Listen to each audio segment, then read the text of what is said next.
Telugu audio book ఛానల్‌కు స్వాగతం. Think and grow rich. ఆలోచించండి, ఐశ్వర్యవంతులు కండి. Napoleon Hill. Chapter 5 specialised knowledge part 2 ప్రత్యేక పరిజ్ఞానానికి రహదారి. అమెరికా ప్రభుత్వ విద్యా సంస్థ ప్రపంచంలోనే విశిష్టమైంది. మానవ నైజంలోని విచిత్రమైన లక్షణం ఏంటంటే ఫీజు చెల్లించిన దాన్ని మనుషులు విలువైనదిగా భావిస్తారు. ఉచితంగా లభించే దానికి వాళ్ళు పెద్దగా విలువివ్వరు. అమెరికాలోని ఉచిత విద్యాలయాలు, ఉచిత గ్రంథాలయాలు ప్రజల్ని పెద్దగా ఆకర్షించవు. ఎందుకంటే అవి ఉచితంగా సర్వీసెస్ అందిస్తాయి కాబట్టి. ఈ కారణం చేతనే స్టూడెంట్స్ అడ్వాన్స్డ్ ట్రైనింగ్ పేరుతో చదువుల్ని వదిలిపెట్టి పనుల్లో చేరటం ఎక్కువైంది. ఉద్యోగాలను ఇచ్చేవాళ్లు కూడా ఇంటి వద్ద నుండి డిస్టెన్స్ లెర్నింగ్ చేసిన ఉద్యోగులను ఆదరించడం వెనుక ఉన్న కారణం కూడా ఇదే. ఇలాంటి వాళ్ళు ఎక్స్పీరియన్స్ ద్వారా నేర్చుకుంటారు. తన తీరిక సమయాన్ని చదువుకు కేటాయించే వ్యక్తుల్లో లీడర్షిప్ క్వాలిటీస్ ని కంపెనీస్ కూడా గుర్తిస్తున్నాయి. ప్రజల్లో ఒక బలహీనత ఉంది, దానికి విరుగుడే లేదు. అదేంటంటే పట్టుదల లేకపోవటం. జీతాలను సంపాదిస్తున్న ఉద్యోగులు తమ తీరిక సమయాన్ని ఇంటి వద్దనే ఉండి చదువుకోవడానికి కేటాయించడం వారిలోని వివేకానికి నిదర్శనం. పైకి ఎగబాకాలన్న ఉత్సాహం వీరి దృక్పథంలో స్పష్టంగా కనిపిస్తుంది. అదే వీరి బాటలోని ముళ్ళని పూలుగా మారుస్తుంది. అవకాశాలను అందిపుచ్చుకోవడానికి అనువైన వాతావరణాన్ని సృష్టిస్తుంది. ఉద్యోగాల కోసం చదువులను వదిలిపెట్టిన వాళ్ళకి ఇంటి వద్దనే ఉండి చదువుకునే అవకాశం బాగా ఉపకరిస్తుంది. ఎందుకంటే వాళ్ళు తమకు అవసరమైన అదనపు అర్హతలను సంపాదించుకోవడానికి, స్పెషలైజ్డ్ నాలెడ్జ్ ని సముపార్జించుకోవడానికి ఇది వీలు కల్పిస్తుంది. తిరిగి కాలేజీల్లో చేరి చదువుకునే అవకాశం వీరికి ఉండదు కనుక ఈ డిస్టెన్స్ ఎడ్యుకేషన్ విధానం వారికి ఎంతగానో ఉపయోగపడుతుంది. స్టూవర్ట్ ఆస్టిన్ వీర్ ఒక కన్స్ట్రక్షన్ ఇంజనీర్ గా జీవితాన్ని ప్రారంభించాడు. కానీ దేశంలో నెలకొన్న రెసిషన్ వల్ల అతను తన జాబ్ లో ఆశించిన ఆదాయాన్ని పొందలేకపోయాడు. అంత మాత్రం చేత అతను దిగులు పడలేదు. ఆదాయానికి అనువైన మరో మార్గాన్ని వెతుక్కోవడం కోసం అంతవరకు చేస్తున్న పనికి స్వస్తి చెప్పి లాని అభ్యసించడానికి కాలేజ్లో చేరి అవసరమైన పరీక్షలు రాశాడు. తగిన ట్రైనింగ్ ను పొంది ఒక ప్రముఖ అడ్వకేట్ గా ఎదిగాడు. ఇలాంటి పరిస్థితి ఎదురైతే కొందరు నేను మళ్లీ కాలేజ్లో చేరి చదువుకోలేను, ఎందుకంటే నేను కుటుంబాన్ని పోషించాల్సిందని, లేదా నాకు వయసు పెరిగిపోయింది, మళ్లీ స్కూల్లో చేరి చదువుకోవడం కుదరదు అంటూ జంకుతారు. నిజానికి స్టూవర్ట్ ఆస్టిన్ వీర్ తన జాబ్ ని మానేసి మళ్లీ కాలేజ్లో చేరే నాటికి ఆయన వయసు 40 దాటింది. అప్పటికి ఆయన వివాహితుడు కూడా. అంతేకాదు తాను కోరుకున్న విద్యను చక్కగా బోధించే కాలేజ్ ని ఎంచుకోవడం, ఏం చదివితే మళ్లీ జీవితాన్ని నిలబెట్టుకోవచ్చునన్న దాన్ని ఖచ్చితంగా ఎంపిక చేసుకోవడం వల్ల వీర్ తన కాలేజ్ ఎడ్యుకేషన్ 2 ఏళ్లలో పూర్తి చేశాడు. నిజానికి మరొకరికైతే దీనికి 4 ఏళ్ల వ్యవధి అవసరమయ్యేది. జ్ఞానాన్ని కొనుగోలు చేయడంలో తెలివితేటలు, సమయస్ఫూర్తిని ప్రదర్శించడం అంటే ఇదే. ఒక చిన్న ఆలోచనతో ఒక స్పష్టమైన ఉదంతం గురించి మాట్లాడుకుందాం. ఒక గ్రాసరీ స్టోర్ లో పనిచేసే సేల్స్ మెన్ హఠాత్తుగా ఉద్యోగాన్ని పోగొట్టుకున్నాడు. అతనికి ఇదివరకే అకౌంటింగ్ చేయడంలో కొంత అనుభవం ఉంది. దాంతో అతను అకౌంటింగ్ లో ఒక కోర్స్ చేసి ఆ పనికి సంబంధించి మార్కెట్లోకి వచ్చిన అధునాతన సౌకర్యాల గురించి, కంప్యూటర్ గురించి స్పెషలైజ్డ్ నాలెడ్జ్ ని పెంపొందించుకున్నాడు. వెంటనే బిజినెస్ ని మొదలుపెట్టాడు. మంత్లీ కొద్దిపాటి ఫీజుతో తను గతంలో పనిచేసిన వ్యాపారికి, షాప్ కి సంబంధించిన లెక్కల్ని రాసిపెట్టాడు. ఈ విధంగా అకౌంటింగ్ కు సంబంధించి 100 మంది చిన్న చితక వ్యాపారులకు సహాయపడుతూ అతను తన వ్యాపారాన్ని నెమ్మదిగా పెంచుకోసాగాడు. కొద్ది కాలంలోనే ఒక వ్యాన్ లో అకౌంటింగ్ కు సంబంధించిన మోడర్న్ బుక్ కీపింగ్ కంప్యూటర్ నుంచుకుని ఒక పోర్టబుల్ ఆఫీస్ ని కూడా ప్రారంభించాల్సిన అవసరం ఏర్పడిందంటే అతని వ్యాపారం ఎంతగా అభివృద్ధి చెందిందో అర్థమవుతుంది కదా. తర్వాత మరికొన్ని వెహికల్స్ తో ఎందరికో ఉపాధి కల్పిస్తూ అతని ఆన్ వీల్స్ అకౌంటింగ్ బిజినెస్ 3 పువ్వులు 6 కాయలుగా వృద్ధి చెందింది. అతని చిన్న ఆలోచన ఇంతటి అభివృద్ధిని సాధించింది. ఒక విలక్షణమైన, విజయవంతమైన వ్యాపారానికి స్పెషలైజ్డ్ నాలెడ్జ్, ఇమాజినేషన్ ముడి సరుకులుగా ఉపయోగపడతాయి. ఈ అకౌంటింగ్ బిజినెస్ మ్యాన్ ఒకసారి ఎంత పెద్ద మొత్తంలో ట్యాక్స్ ని చెల్లించాడంటే అతను అంతకు ముందు ఏ వ్యాపారి దగ్గరైతే ఉద్యోగాన్ని పోగొట్టుకున్నాడో ఆ వ్యాపారి కంటే 10 ఎక్కువ మొత్తంలో ట్యాక్స్ ని చెల్లించాడు. ఈ విజయవంతమైన వ్యాపారానికి ప్రారంభం మాత్రం ఒక చిన్న ఆలోచనే. ఇలాంటి మరో ఆలోచనే నేను ఇంకెవరికైనా సూచించే అవకాశం ఉంటే ఆ అవకాశాన్ని నేను వినియోగించుకుంటాను. దీంతో మరింత ధనాన్ని సంపాదించవచ్చు. సేల్స్ మెన్ గా ఉన్న వ్యక్తి తన జాబ్ కి స్వస్తి చెప్పి అకౌంటింగ్ ను ఒక హోల్సేల్ బిజినెస్ గా మార్చడం వల్ల లాభాన్ని గడించాడు. మరొకరికి ఇలాంటి ఆలోచన మనం చెబితే, అరే మంచి ఐడియానే, కానీ అకౌంట్స్ ని బిజినెస్ గా మార్చుకోవడం నాకు చేతనవుతుందా అంటూ సందేహాన్ని వెలిబుచ్చుతాడు. అలా ఒక వ్యక్తి సందేహాన్ని వెలిబుచ్చాడు కూడా. మరో విధంగా చెప్పాలంటే అకౌంటింగ్ కు సంబంధించిన పరిజ్ఞానాన్ని సంపాదించిన తర్వాత దాన్ని ఎలా మార్కెట్ చేయాలో అతనికి తెలియదన్నమాట. ఇది మరో సమస్య. ఇందుకోసం అతను ఒక లేడీ టైపిస్ట్ సహకారాన్ని తీసుకున్నాడు. ఆమె అకౌంటింగ్ అడ్వాంటేజెస్ గురించిన వివరణను సాధారణ కాగితాల మీద అందంగా టైప్ చేసి ఇచ్చింది. దాన్నంతా ఒక పుస్తక రూపంలో తయారు చేసుకోవడంతో అతని సమస్య తీరిపోయింది. ఆ పుస్తకం సహాయంతో అతను మరిన్ని అకౌంట్లను చక్కగా చేసి పెట్టగలిగాడు. ఉద్యోగాన్ని సంపాదించి పెట్టే ప్లాన్. పర్సనల్ సర్వీసెస్ ని మార్కెట్లో అమ్మిపెట్టడానికి సంబంధించిన అవగాహన కొరవడ్డం వల్ల వేలాది మంది ఆ విషయంలో ఎక్స్‌పర్ట్ కోసం ఎదురు చూస్తూ ఉంటారు. పర్సనల్ సర్వీసెస్ ని మార్కెటింగ్ చేయడానికి ఒక ఎక్స్‌పర్ట్ అవసరం ఉంది. ఇక్కడ నేను చెబుతున్న ఆలోచన ఒక అవసరం నుంచి పుట్టుకొచ్చిందే. కేవలం ఒక్క వ్యక్తి అవసరాన్ని తీర్చడమే గాక, ఎక్కువ మంది అవసరాన్ని తీర్చే విధంగా ఒక వ్యాపారాన్ని ప్రారంభించాలన్న ఆలోచన ఒక మహిళకు స్ఫురించింది. ఆమె దాన్నొక కొత్త బిజినెస్‌గా తీసుకుంది. పర్సనల్ సర్వీసెస్‌ని మార్కెట్ చేయడంలో ఆమె వేలాది మందికి సహకరించింది. Prepared plan to market personal services అనే బిజినెస్ ఆమెకు ఆదిలోనే విజయాన్ని అందించింది. ఆ మహిళ తర్వాత తన కుమారునికి కూడా ఇలాగే సహాయపడింది. అతను కాలేజ్ స్టడీస్ ముగించుకుని తన సర్వీసెస్ ని మార్కెట్ చేసి తద్వారా ఒక ఉద్యోగాన్ని సంపాదించడంలో ఇబ్బందులు ఎదుర్కొన్నాడు. అప్పుడు ఆమెకు ఒక ఐడియా వచ్చింది. అంతటి అద్భుతమైన ఐడియాని నేను ఇంతవరకు చూడలేదు. పర్సనల్ సర్వీసెస్ ని మార్కెట్ చేయడానికి సంబంధించి ఆ ప్లాన్ చాలా ఉత్తమమైంది. 50 పేజీల ఆ ప్లాన్ ఆమె టైప్ చేసింది. అవసరమైన ఇన్ఫర్మేషన్ ని అందులో ఉంచింది. తన కుమారుడి ఎబిలిటీ, స్టడీస్, పర్సనల్ ఎక్స్‌పీరియన్సెస్ ని వివరించింది. ఇంకా ఇతర ఇన్ఫర్మేషన్ ని కూడా అందులో పొందుపరిచింది. తన కుమారునికి తగిన ఉద్యోగం, ఆ ఉద్యోగంలో అతను తన అనుభవాన్ని ఉపయోగించుకోబోయే తీరును వివరించింది. కొన్ని వారాల శ్రమతో ఈ ప్లాన్ తయారైంది. ఇందుకోసం అవసరమైన ఇన్ఫర్మేషన్ ని తెమ్మంటూ తన కుమారుణ్ణి పదే పదే లైబ్రరీస్‌కి పంపింది.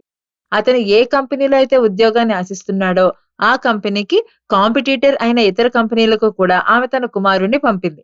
సర్వీసెస్ ని మార్కెట్ చేయడంలో వాళ్ళు అనుసరిస్తున్న పద్ధతులను అతను తెలుసుకోవడం ద్వారా ఆశిస్తున్న ఉద్యోగంలో తన సామర్థ్యాన్ని మరింత ప్రతిభావంతంగా చూపేటందుకు ఇది ఉపకరించింది. అతనికి ఉద్యోగం ఇవ్వడం వల్ల యజమానికి ఎంతటి లాభాలు చేకూరుతాయో కూడా అందులో వివరించింది.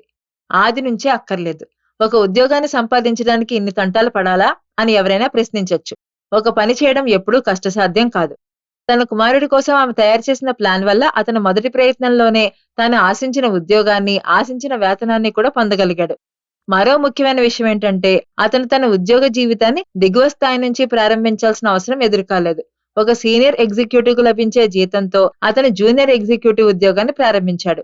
ఇప్పటికీ ఇన్ని తంటాలా అని మీరడిగితే, ఆమె కుమారుడు ఒక ప్లాన్ ద్వారా సాధించిన దాన్ని ఎవరైనా 10 ఏళ్లు పరిశ్రమిస్తే తప్ప సాధించలేరు. ఇప్పుడతను సాధించిన దాన్ని అందుకోవాలంటే అతను దిగువ స్థాయి నుంచి మొదలు పెట్టాల్సి ఉంటుంది. ఎక్స్‌పీరియన్స్ ని సంపాదించడానికి దిగువ స్థాయి నుంచి మొదలు కావడమే ఉత్తమనే అభిప్రాయం చాలా మందిలో ఉంది. కానీ అభ్యంతరం ఏంటంటే, నిజంగా దిగువ స్థాయి నుంచి మొదలుపెట్టిన వాళ్ళు పై స్థాయికి ఎదగడం అంత సులువు కాదు. వాళ్ళ జీవితంలో ఎన్నటికీ పై స్థాయికి చేరుకోలేక దిగువ స్థాయిలోనే సరిపెట్టుకోవడాన్ని మనం చూస్తూనే ఉంటాం. దిగువ నుంచి మొదలవ్వాలన్న దృక్పథం ఎన్నటికీ అంత ప్రకాశవంతమైనది కాదు. అది ఆశయాల్ని చంపేస్తుంది. రోజువారీ చాకరీలో మునిగిపోవడంగా మేం దాన్ని భావిస్తాం. అలాంటి అలవాటుకు లోబడిపోయిన తర్వాత విధి మనకు ఏమిస్తే దాంతోనే సర్దుకుపోయే అవలక్షణం అలవడుతుంది. అందుకే ఏ లక్ష్యానికైనా మొదటి లేదా రెండో మెట్టును తప్పించి పై స్థాయి నుంచి మొదలవడమే ఉపయోగకరం. అలా చేయడం వల్ల చుట్టూ ఉన్న వాళ్ళని గమనిస్తూ కొత్త లెసన్స్ నేర్చుకుంటూ అవకాశం వచ్చినప్పుడు దాన్ని ఎలాంటి సంకోచము లేకుండా ఆహ్వానించే వీలు కలుగుతుంది. నిరాశను మీ బానిసగా చేసుకోండి. నేను చెప్పేదానికి డాల్ హాల్పిన్ చక్కని ఉదాహరణ. ఆయన కాలేజ్‌లో చదువుకుంటున్న కాలంలో అంటే 1930ల నాటి పాపులర్ ఫుట్బాల్ టీంకి మేనేజర్‌గా వ్యవహరించారు. హాల్పిన్ తన చదువు ముగించుకుని కాలేజ్ నుంచి వెలుపలికొచ్చిన సమయంలో దేశం రష్యన్ దెబ్బకు గురై విలవిల్లాడుతోంది.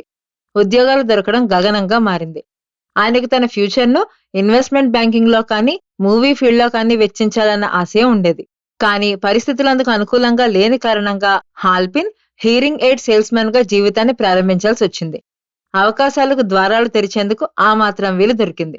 2 ఏళ్ల పాటు తనకు ఎంతమాత్రమూ ఆసక్తి లేని ఆ జాబ్‌లో హాల్పిన్ కొనసాగాల్సొచ్చింది. నిరాశ ఆవరించింది. కానీ తన నిరాశలోంచే ఏదో ఒకటి చేసి తన పరిస్థితిని మరింత మెరుగుపరుచుకోవాలని ఆయన సంకల్పించాడు. అందుకు మొదటి మెట్టుగా తాను పనిచేస్తున్న కంపెనీలోనే అసిస్టెంట్ సేల్స్‌మన్‌గా ప్రమోషన్‌ని సాధించాడు. ఇక అక్కడి నుంచి మిగతా ప్రపంచాన్ని వీక్షించి పరిశీలించే అవకాశం దొరికింది. మరింత ఉన్నతమైన అవకాశం కోసం ఆయన ఎదురుచూస్తున్నాడు. హీరింగ్ ఎయిడ్ అమ్మకంలో హాల్పిన్ రికార్డుల్ని నెలకొల్పాడు. ఈ పరిస్థితిలో ఆయన పనిచేస్తున్న కంపెనీకి కాంపిటీటర్ అయిన డిక్టాగ్రాఫ్ ప్రొడక్ట్స్ కంపెనీకి చైర్మన్ ఏఎం ఆండ్రూస్ కన్ను హాల్పిన్ మీద పడింది. ఏం చేసి ఈయన తన కంపెనీకి దక్కాల్సిన అభివృద్ధిని దారి మళ్లిస్తున్నాడో తెలుసుకోవాలన్న కుతూహలం ఆండ్రూస్‌లో పెరిగింది. హాల్పిన్ కోసం కబురు పెట్టాడు. ఆండ్రూతో హాల్పిన్ ఇంటర్వ్యూ ముగిసింది. ఇప్పుడు ఆండ్రూస్ కంపెనీలో హాల్పిన్ సేల్స్ మేనేజర్‌గా బాధ్యతలు చేపట్టాడు. వెంటనే ఆండ్రూస్ 3 నెలల పాటు ఫ్లోరిడాకు వెళ్లిపోయాడు. దాంతో కొత్త ఉద్యోగంలో హాల్పిన్ చావో రేవో తేల్చుకోవాల్సి వచ్చింది. ఆయన ఓడిపోయే రకం కాదు. తన కాలేజ్ ఫుట్బాల్ టీంకు కోచ్గా వ్యవహరించిన న్యూయర్క్ రాక్నే మాటలు ఆయనకు గుర్తొచ్చాయి. ప్రపంచమంతా విజేతనే ప్రేమిస్తుంది, ఓటమి పాలయ్యే వాళ్లతో దానికి అవసరం లేదు. అందుకే హాల్పిన్ తన నిరంతర శ్రమతో తన బాధ్యతల్ని సంతృప్తికరంగా నిర్వర్తించాడు. ఫలితంగా ఆయన ఆ కంపెనీకి వైస్ ప్రెసిడెంట్ గా పదోన్నతిని పొందారు. 10 ఏళ్ల శ్రమతో తప్ప సాధ్యం కాని పదోన్నతి హాల్పిన్ 6 నెలల్లో సాధించాడు. ఈ ఉదంతం ద్వారా నేను చెప్పదలిచింది ఏంటంటే, మనం ఉన్నతిని సాధించాలన్నా లేదా దిగువనే మిగిలిపోవాలన్నా అది పరిస్థితుల్ని మనకు అనుకూలంగా మలుచుకోవడంలోనే దాగుంటుంది. విజేతలతో సాహచర్యం అమూల్యం. నేను మరో విషయాన్ని ఇక్కడ చెప్పబోతున్నాను. సక్సెస్ అయినా ఫెయిల్యూర్ అయినా అది చాలా వరకు మన అలవాట్ల మీద ఆధారపడి ఉంటుంది. దేశంలో తన ఫుట్బాల్ టీంని తిరుగులేని శక్తిగా తీర్చిదిద్దిన కోచ్ రాక్నేతో సాన్నిహిత్యం వల్ల హాల్పిన్ కూడా ఆయన ప్రభావానికి పూర్తిగా లోనయ్యారనడంలో ఎంత మాత్రమూ సందేహం లేదు. గెలిచి తీరాలన్న బర్నింగ్ డిజైర్ రాక్నే తన శిష్యుడైన హాల్పిన్ మనసులో కూడా నాటారు. హీరో వర్షిప్ అనేది కొన్ని సందర్భాల్లో మంచి ఫలితాలనే ఇస్తుంది. విజేతను అభిమానిస్తే గెలుపు మాత్రం పట్టుబడుతుంది. జయాపజయాలు నిర్ణయించడంలో బిజినెస్ పరంగా మనం ఎవరితో ఎక్కువ సాన్నిహిత్యాన్ని కలిగి ఉన్నామన్నది కూడా ముఖ్య పాత్రను పోషిస్తుందని నా నమ్మకం. నా కుమారుడు హాల్పిన్తో చర్చించినప్పుడు నా నమ్మకం నిజమైంది. నా కుమారునికి హాల్పిన్ తన కాంపిటీటర్ కంపెనీ కంటే తక్కువ వేతనాన్ని ఇవ్వజూపాడు. దాంతో నా కుమారుడు ఆ ఉద్యోగంలో చేరడానికి ఇష్టపడలేదు. కానీ తండ్రి స్థానంలో నిల్చుని జీతం కన్నా హాల్పిన్తో కలిసి పనిచేసే అవకాశమే విలువైందని నా కుమారుణ్ణి బలవంతంగా ఒప్పించి ఉద్యోగంలో చేరేలా చేశాను. ఎందుకంటే ఎప్పుడూ ఓడిపోవడానికి, పరిస్థితులతో రాజీ పడ్డానికి ఇష్టపడని ఇలాంటి వ్యక్తుల సాహచర్యం డబ్బు కన్నా విలువైందని నాకు తెలుసు కాబట్టి. దిగువ స్థాయి అన్నది ఎవరికైనా ఆశించదగింది కాదు. అది జీవరహితమైనది, నష్టదాయకమైనది. అందుకే దిగువ స్థాయిని వదిలించుకోవడానికి చక్కని ప్లాన్తో ప్రయత్నించిన వ్యక్తి గురించి నేనింత సుదీర్ఘంగా చెప్పాల్సొచ్చింది. స్పెషలైజ్డ్ నాలెడ్జ్తో మీ ఆలోచనల్ని పండించుకోండి. తన కుమారుని కోసం తయారు చేసిన ప్లాన్ల వంటి వాటినే తమ కోసం కూడా తయారు చేయాలంటూ దేశవ్యాప్తంగా వినియోగదారులు పర్సనల్ సర్వీసెస్ అమ్మకానికి ప్లాన్ని తయారు చేసిన మహిళకు ఇబ్బడి ముబ్బడిగా అవకాశాలను ఇచ్చారు. తమ సర్వీసెస్ ని అమ్మిపెట్టేందుకు తగిన ప్లాన్లని వాళ్ళు ఎంత ధరనైనా వెచ్చించి కొనుగోలు చేయడానికి సిద్ధపడ్డారు. అంతవరకు తక్కువ ఫీజుకే అమ్ముడైన సర్వీసెస్ ఇప్పుడు ఎక్కువ ఫీజుకే అమ్ముడయ్యేలా ప్లాన్లని రచించడం ఒక్కటే ఆమెలోని ప్రత్యేకత కాదు. ఆమె ఆ సర్వీసెస్ ని కొనుగోలు చేసేవాళ్ల అవసరాలు, తనకు అధిక మొత్తంలో ఫీజుని చెల్లించి ప్లాన్లను తయారు చేయించుకుంటున్న వాళ్ల అవసరాల్ని కూడా సరిగ్గా గుర్తించి వాటికి అనుగుణంగా ప్లాన్లను తయారు చేస్తుంది. మీలో క్రియేటివిటీ మెండుగా ఉంటే మీరు పర్సనల్ సర్వీసెస్ ని అమ్మడం ద్వారా మరిన్ని లాభాల్ని ఆర్జించాలనుకుంటే మీకు ఈ ఉదంతం చక్కగా సరిపోతుంది. ఒక డాక్టర్ లేదా లాయర్ లేదా ఇంజనీర్ సంవత్సరాల పర్యంతం చదివి సంపాదించినంత ఆదాయాన్ని దీని ద్వారా మీరు కూడా సంపాదించొచ్చు. తెలివైన ఆలోచనలకు నిర్ణీత వెల అంటూ ఏదీ లేదు. ఇలాంటి తెలివైన ఆలోచనలన్నిటి వెనుక స్పెషలైజ్డ్ నాలెడ్జ్ ముఖ్య పాత్ర పోషిస్తుంది. దురదృష్టవశాత్తు ఎవరైతే డబ్బును పుష్కలంగా సంపాదించలేరో వారికి ఆలోచనల కన్నా అతి చవకగా ఈ స్పెషలైజ్డ్ నాలెడ్జ్ లభిస్తుంది. ఈ కారణం చేతనే పర్సనల్ సర్వీసెస్ ని ప్రతిభావంతంగా అమ్మగలిగే వారికి మరిన్ని మెరుగైన అవకాశాలు లెక్కకు మిక్కిలిగా దొరుకుతున్నాయి. సామర్థ్యం అంటే క్రియేటివిటీ. స్పెషలైజ్డ్ నాలెడ్జ్ తో కూడిన ఆలోచనలకు క్రియేటివిటీ తోడైతే పటిష్టమైన కార్యాచరణ ద్వారా సిరుల పంట పండుతుంది. మీరు క్రియేటివ్ అయితే మీరు కోరుకున్నంత డబ్బును సంపాదించడానికి ఈ చాప్టర్లో మీకు చాలినంత సమాచారం లభించే ఉంటుంది. ఒక్క విషయాన్ని బాగా జ్ఞాపకం పెట్టుకోండి, అన్నిటికీ మూలం ఆలోచన. స్పెషలైజ్డ్ నాలెడ్జ్ అన్నది ఎక్కడైనా మీకు సులభంగానే లభిస్తుంది. మా ఛానల్ కనుక మీకు నచ్చినట్లయితే లైక్ చేయండి, షేర్ చేయండి, సబ్స్క్రైబ్ చేయండి.